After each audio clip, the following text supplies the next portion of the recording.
I want to thank you for participating in the series we do, which is called Self-Made. This is a series we've done with Post Malone, with DJ Khaled. We have Rick's coming out soon, and sure. I wanted to do with you, and this is all about reflecting on success. Sure. And first, I want to wish you congratulations on all your success. Cheers. You're here in the U.S., just coming from Dallas, where you just won another award. Sure. What'd you win? I won the Best East African Artist. Best East African Artist. Yeah. What does it mean to you right now? For me, it's like motivating the other artists who are not there yet. Like, if you focus, you can get there. That's the main point. Like, you need to pray so hard, you need to work so hard, and anything can be possible. When and how did you get into music? Well, I started liking music when I was 19, I'm not really sure. I was trying to do music, but it was very difficult for me. I started 5 and my mom told me, you know what? Stop doing that first. You need to learn so that you get the knowledge. If you want to be the best musician, you need to go to school. You need to learn so that at least you know why you'll be writing or why you'll be doing, because being a musician, it won't help.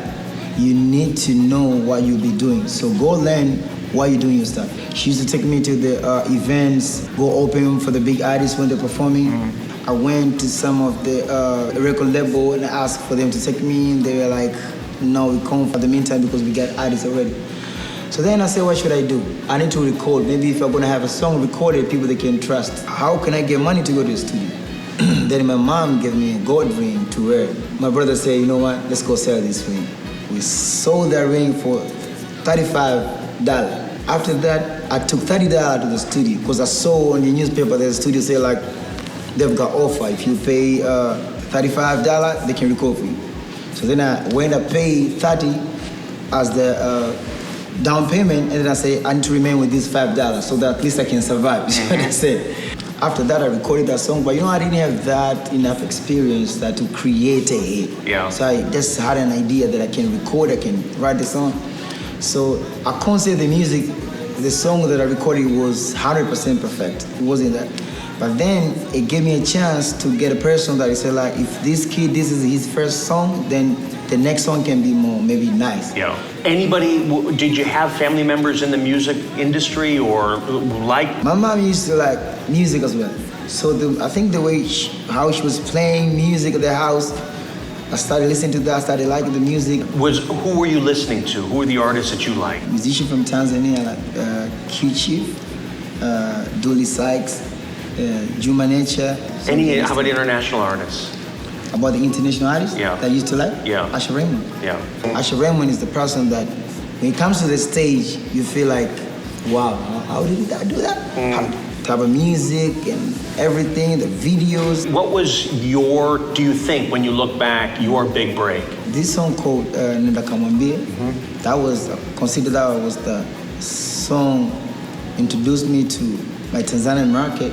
I wrote that song emotionally, like whenever I was talking on that song, it was like, and I even have a tattoo of that song here, the second verse, as a memory. There was a day I was at one of my friend's house, and I was just busy singing.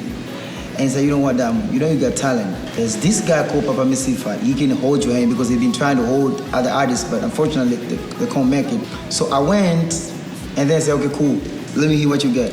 So I used to give him different songs. The day I took that song to him, he said, this is a hit. And right away, he called the director, he paid for the video, and we shot the video. After that, we dropped the video. So, because you're a fan of Belaire and what we're doing as a company, I shared the news with 100 of our different importers in 100 countries. And I got an email from the owner of our Vietnam importer, and he writes me back saying, he was so excited because this is in Vietnam. This is an American guy in Vietnam. You're his favorite artist right now. And he sends me the link to the song "Marry You" with Neo, which I had never heard before. Yeah, I've never heard. To me, I thought, wow, this is so cool. Like, I wonder what that's like for you, because I got the chills. I was excited. Like, around the world, somebody is listening and saying, this is it for him. I see the sun, girl, how you shine on me.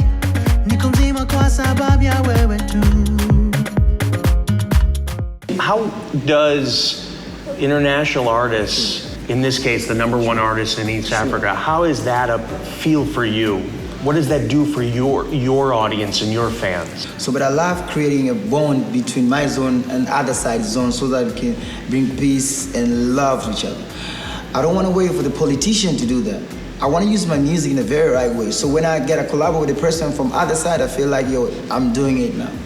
And we are creating a bond and a love, and like, so we like bringing people together to celebrate what that we have. So I sent Rick your song. He writes back to me and says, I love the song, I'll get it back in 48 hours. I can't even explain. And the thing is, you sent me that song, it was my birthday. I thought that was the biggest gift from my birthday that I never expected to get. I was shocked. I was like, I was in the room dressing, and everybody was upstairs waiting for me to go. And then he sent me the song. And I said, no, wait, because they were, you were in a hurry, you need to go upstairs, people are waiting for you. I was about to go out and say like, no. Can you call those people downstairs first? So before I go upstairs, I got a surprise for them. Those things you can't even explain how you felt. So for me, and again, I'm in the branding business world, I get more excited about the next one that it's not out yet. What makes you want to do more and keep trying for more? Whatever that I'm doing is I'm trying to do something new, something that I haven't done before, so that my music can go to all people in the world. So that's the reason I'm always more excited when I have a new project. It's like, what will people take it? Yeah. Are they gonna love it? How is he gonna be like? Is he gonna change? Your manager was telling me you have signed probably the top 4 or 5 artists in East Africa. For real. Was that part of your goal? Hey, I want to be there for all the other artists who are up and coming. I want to help them because no one was really there for me, showing me the way. I know the struggle, how hard it is to make it, especially when you're from Africa. What I'm trying to do right now, I'm trying to hold all the kids I know they are talented, that you guys have got this one, can you please help him as well? Because if I couldn't get help, I wouldn't be here. So if I got a chance to help another person, I think it's my duty to do that so that you never know at the end of the day who they are going to help. How difficult is it to get an international artist to understand the idea of we can do both? We can do Swahili and English on a song. You got to explain to them, because otherwise they need to know what the focus that you have. Like, mostly I'm telling them, you know what, if you want this song to be, because I don't want to just drop a song that can be only big outside of my zone. I want the song to be big in my zone and other zone. So that's the point of making my zone proud, like we have collaborated with other artists from out of our zone. The name, Diamond Platnumz, Sure. Where does it come from? Well, the name Diamond Platnumz came back in the days when I was singing to my friends, and they were telling me like, you know what, you got something, but the day you're gonna get a person who can hold your hand, you're gonna have a diamond value. So they started calling me Diamond. In Swahili, diamond is almasi. So they started calling me almasi. Almasi means diamond in Swahili. And I said, why should I take this almasi and translate it in English and call myself Diamond? That's where I started calling myself Diamond. The platinum came when I started, selling shows. All there's this kid is going platinum. Diamond, talk about the next upcoming album. Well, for me, I consider this as my first album. I've dropped the album, 2 albums, but it was, when I was dropping them, I was focusing on my Tanzanian market, not even continent market, imagine. So it was back in the 2010, 2011, so I consider this as my first album, world album. And I called that album A Boy from Tanzania. Tanzania is where I came from. And I'm gonna be having different collabo with different artists from Africa in different part of the world. I'll be dropping that end of November, if I'm not mistaken. Yeah, I'm trying to finish some of the songs with the collabo that I've done with different artists. Unfortunately, I would never say which type of artist, but sure. Of course, Rick will be on the album, Omarion, other artists as well. My fellow friends and artists from Africa as well, they're going to be in that album. Diamond, I want to thank you for participating in Self-Made. Sure. You have truly achieved so much, and which I think is pretty neat is I think you're still rising, and there's so much more out for you. So I want to thank you again, and cheers.